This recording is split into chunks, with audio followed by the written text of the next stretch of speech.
Hello दोस्तों, कैसे हो आप सब लोग। आज की इस वीडियो में हम बात करने वाले हैं साइटिका बीमारी के संपूर्ण इलाज के बारे में। देखो, साइटिका बीमारी एक कॉमन प्रॉब्लम होती है जो कि मुख्य रूप से 50 साल से ऊपर के जो व्यक्ति होते हैं, यानी कि जो ओल्ड एज ग्रुप के लोग होते हैं, उनको प्रभावित करती है। लेकिन देखा जाए तो ये किसी भी एज ग्रुप के लोगों को प्रभावित कर सकती है। ये बीमारी 100 लोगों में से 20 लोगों में देखने को मिलती है। आज की इस वीडियो में हम साइटिका बीमारी के संपूर्ण इंट्रोडक्शन से लेकर उसके मेडिकल मैनेजमेंट और सर्जिकल मैनेजमेंट, यानी कि मेडिकल में कौन कौन सी ऐसी टैबलेट और इंजेक्शन दिए जाते हैं तथा सर्जरी में कौन कौन सी ऐसी सर्जरीज की जाती है साइटिका बीमारी को दूर करने के लिए। आज की इस वीडियो में हम इसी के बारे में डिटेल में डिस्कस करने वाले हैं। देखो, साइटिक एक नर्व होती है जो कि हमारे स्पाइनल कॉर्ड, यानी कि जो हमारे रीढ़ की हड्डी होती है, उसमें से निकलती है। ये संख्या में 2 होती है जो कि हमारे दोनों पैरों में एक एक प्रेजेंट रहती है। अगर साइटिक नर्व में किसी प्रकार का प्रेशर बढ़ जाए या फिर इसमें किसी प्रकार की इंजरी हो जाए, ट्रॉमा हो, तो उस कंडीशन में साइटिक जो नर्व होती है उसमें बहुत ज़्यादा सीवियर पेन देखने को मिलता है। और यह पेन जो इफेक्टेड एरिया होता है, यानी कि जो हमारे स्पाइनल कॉर्ड में इफेक्ट होता है, तो यह लोअर जो हमारे पैर होते हैं, क्योंकि साइटिक नर्व एक एक हमारे पैरों में प्रेजेंट रहती है, तो उनमें बहुत ज़्यादा सीवियर पेन देखने को मिलता है। तो उस कंडीशन में हमें कौन कौन सी ऐसी टैबलेट और इंजेक्शन लेना चाहिए, आज की इस वीडियो में हम इसी के बारे में डिटेल में डिस्कस करेंगे। ये वीडियो मेडिकल स्टूडेंट या फिर जो स्टूडेंट क्लिनिक पर वर्क करते हैं, हॉस्पिटल में काम करते हैं, उनके लिए, सबके लिए बहुत ज़्यादा यूज़फुल होने वाला है। आज की इस वीडियो में साइटिक जो बीमारी होती है उसमें कौन कौन सी मेडिसिन दी जाती है, उन सभी मेडिसिन के पॉपुलर ब्रांड नेम के साथ साथ मेडिकल स्टोर पर किस नाम से मिलती है, इसमें क्या क्या कॉम्पोजिशन पाया जाता है, यानी इसमें क्या कंटेंट होता है, और मेनली इसके डोज के बारे में डिस्कस करेंगे, यानी कि जो मरीज होता है उसको कितनी मात्रा में यह टैबलेट का डोज देना चाहिए, उन सभी के बारे में आज की इस वीडियो में बात करेंगे। वीडियो बहुत ही यूज़फुल होने वाली है ऑल द मेडिकल स्टूडेंट्स जो क्लिनिक पर वर्क करते हैं, आरएमपी डॉक्टर है या फिर मेडिकल स्टूडेंट है। आगे बढ़ने से पहले वीडियो को लाइक कर देना। चैनल पर अगर पहली बार विजिट कर रहे हो तो चैनल को प्लीज़ सब्सक्राइब कर देना। चलिए वीडियो को शुरू करते हैं और सबसे पहले अपन देखते हैं व्हाट इज़ द साइटिका, यानी कि जो साइटिका बीमारी होती है वो क्या होती है, उसका general introduction Hindi plus English दोनों ही भाषा में हम आसान शब्दों में समझने वाले हैं। चलिए वीडियो को शुरू करते हैं। तो देखिए, साइटिका जो बीमारी होती है वो एक आम बीमारी है जो कि मुख्य रूप से 40% लोगों में देखी जाती है। यानी कि जो साइटिका बीमारी है वो अगर 100 व्यक्ति है तो 40 लोगों में यह बीमारी देखी जाती है। यह बीमारी मुख्य रूप से जो ओल्ड एज ग्रुप के जो लोग होते हैं, यानी कि जिनकी उम्र 50 साल से ऊपर होती है, उनमें देखी जाती है। साइटिका बीमारी में साइटिक एक नर्व होती है जो कि हमारे शरीर की सबसे लंबी और सबसे मोटी नर्व होती है। यह नर्व लगभग 2 सेंटीमीटर तक चौड़ी हो सकती है। जो साइटिक नर्व होती है वो वास्तव में जो नर्वों का एक समूह होता है, यानी कि जो हमारी रीढ़ की हड्डी होती है, आप इमेज में देख सकते हो, हमारी जो स्पाइनल कॉर्ड है उनमें से बहुत सारी नर्व्स निकलती है। तो जो 5 नर्व्स ये आप इमेज में देख सकते हो कुछ इस प्रकार की होती हैं, जो कि आगे चलकर एक समूह में विकसित हो जाती है, जो कि साइटिक नर्व का निर्माण करती है। यह संख्या में 2 होती है जो कि दोनों पैरों में एक एक प्रेजेंट होती है। ये जो छोटी छोटी नर्व्स होती है जो कि स्पाइनल कॉर्ड से निकलती है, यानी कि जो रीढ़ की हड्डी से निकलती है, जो कि आगे चलकर ये सभी मिलकर जो साइटिक नर्व होती है उसका निर्माण करते हैं।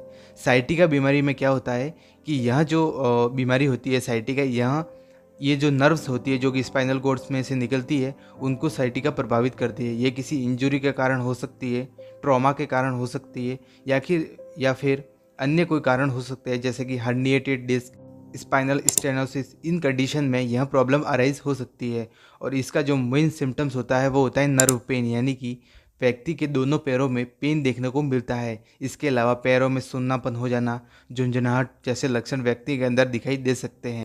नेक्स्ट वीडियो में आगे बढ़ते हैं और आगे अपन देखते हैं कोजेज ऑफ साइटिका, यानी कि जो साइटिका बीमारी होती है जो कि मुख्य रूप से जो ओल्ड एज ग्रुप के जो लोग होते हैं उनमें देखी जा सकती है। तो उसके होने के क्या क्या कारण होते हैं और कौन कौन से ऐसे रिस्क फैक्टर होते हैं जिसकी वजह से इसके होने की संभावना बहुत ज़्यादा बढ़ जाती है। वैसे तो देखा जाए तो इसके बहुत ज़्यादा कारण होते हैं, 100 से भी ज़्यादा कारण है जिनकी वजह से ये साइटिका जो नर्व पेन की जो प्रॉब्लम होती है जो व्यक्तियों में देखी जा सकती है। लेकिन आज की इस वीडियो में हम जो मेन कोज होते हैं, मेन कारण होते हैं, उनके बारे में ही आज की इस वीडियो में हम बात करने वाले हैं। सबसे पहले जो हमारा कारण होता है वो होता है हर्निएटेड डिस्क। हर्निएटेड डिस्क क्या होता है, जो हमारी स्पाइनल कॉर्ड होती है उसका जो भीतरी भाग होते हैं उसका बाहर की ओर निकल जाना। आप इमेज में देख सकते हो, ये एक ह्यूमन की एक नॉर्मल स्पाइनल कॉर्ड होती है जिसमें वर्टिब्राज होते हैं। आप इमेज में देख सकते हो ये वर्टिब्राज होते हैं और इन दोनों वर्टिब्राज के बीच में एक नॉर्मल डिस्क रहती है जो कि दोनों वर्टिब्राज को प्रोटेक्शन प्रोवाइड करती है।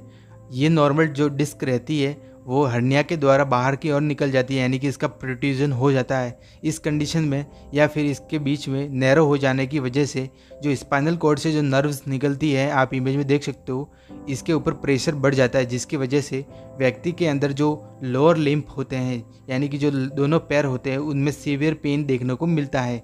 दूसरा जो हमारा मेन कोज होता है वो होता है स्पाइनल स्टेनो, जो हमारी स्पाइनल कॉर्ड होती है उसके जो भीतरी अंग होते हैं उनका सिकुड़ जाना।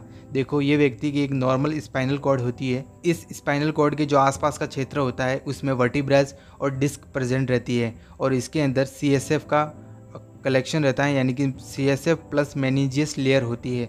सो इसके भीतरी अंगों का सिकुड़ जाना यानी कि नैरो हो जाने की वजह से इसमें प्रेशर बढ़ जाता था। इसमें से जो नर्व्स निकलती है, जो वेन्स निकलती है, उनमें भी प्रेशर देखने को मिलता है, जिसकी वजह से जो साइटिक नर्व होती है उस पर प्रेशर बनता है, जिसकी वजह से व्यक्ति के जो लोअर लिम्फ होते हैं यानी कि जो दोनों पैर होते हैं उनमें सीवियर पेन देखने को मिलता है।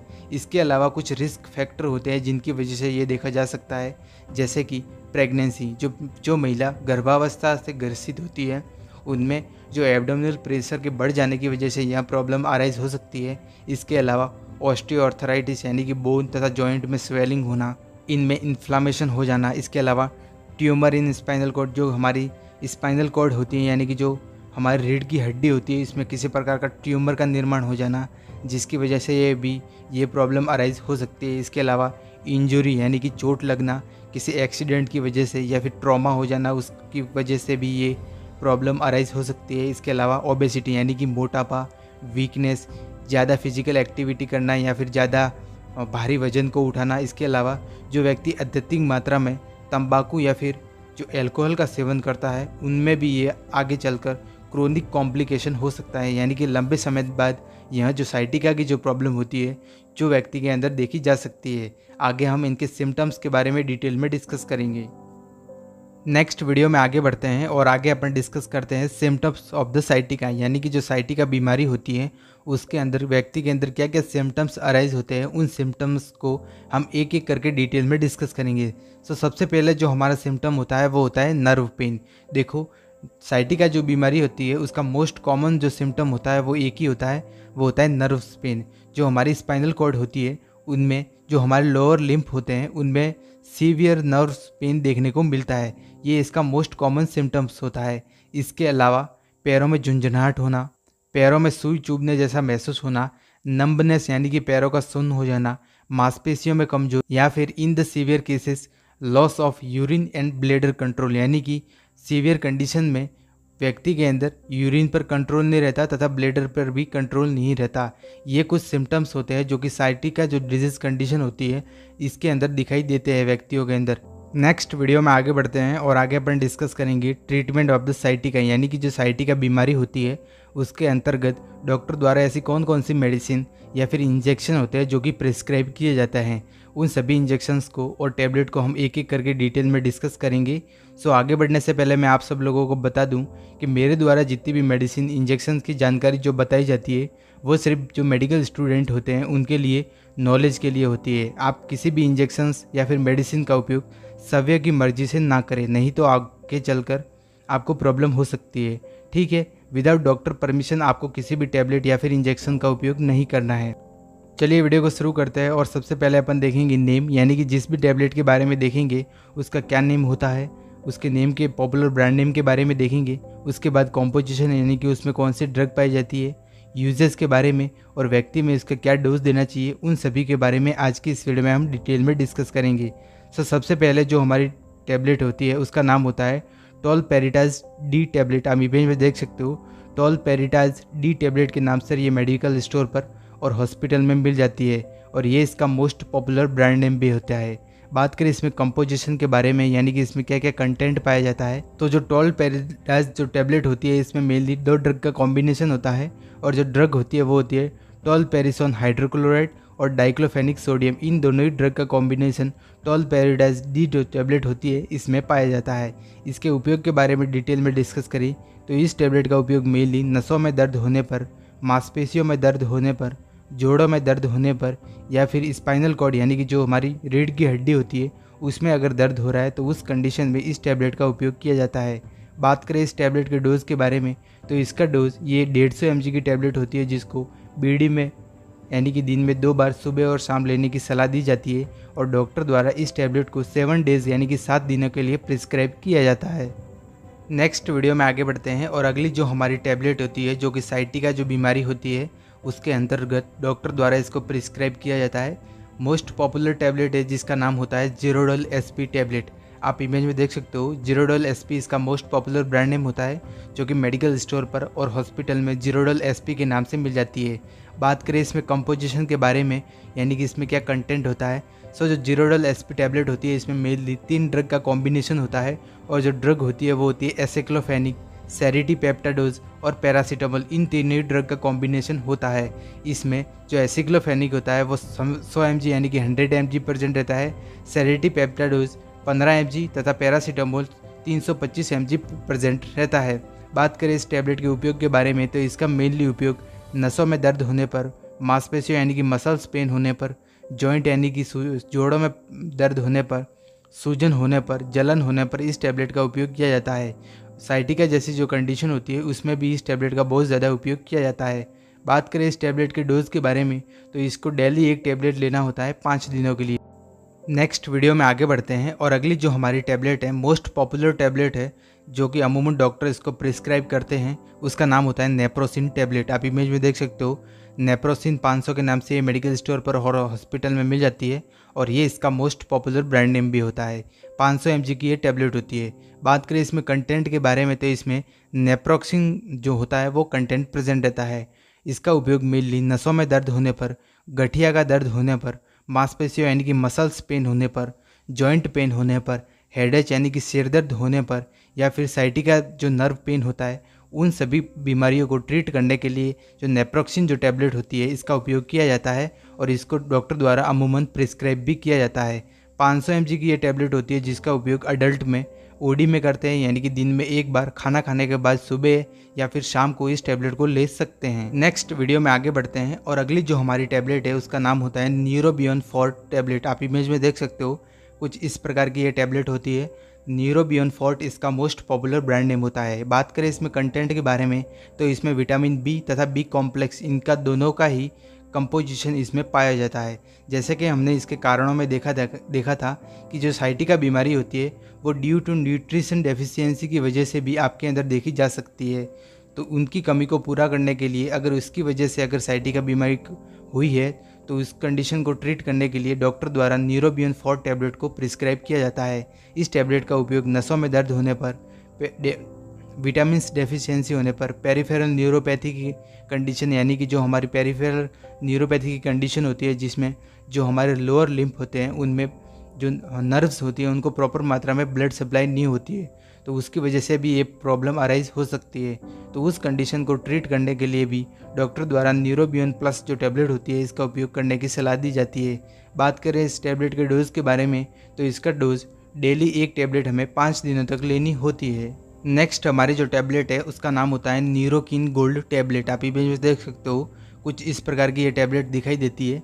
न्यूरोकिन गोल्ड इसका मोस्ट पॉपुलर ब्रांड नेम होता है जो कि मेडिकल स्टोर पर और हॉस्पिटल में आपको आसानी से मिल जाएगी। बात करें कंपोजिशन के बारे में तो इसमें मेनली 2 चीज़ों का कंपोजिशन होता है।